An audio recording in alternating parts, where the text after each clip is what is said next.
High above the hills lived a little cloud named Nimbus. While other clouds were white and fluffy, Nimbus was gray and full of water. Nimbus loved watching children play in the park below. "I will never rain," he promised himself.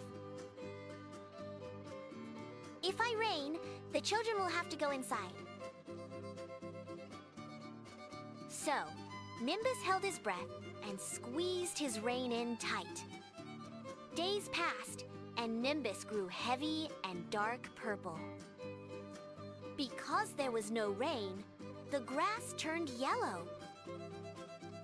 A wise eagle flew by and saw Nimbus struggling. "Let go, little cloud," the eagle said gently. Nimbus took a deep breath and finally let go. Nimbus didn't feel heavy anymore. He felt light and fluffy.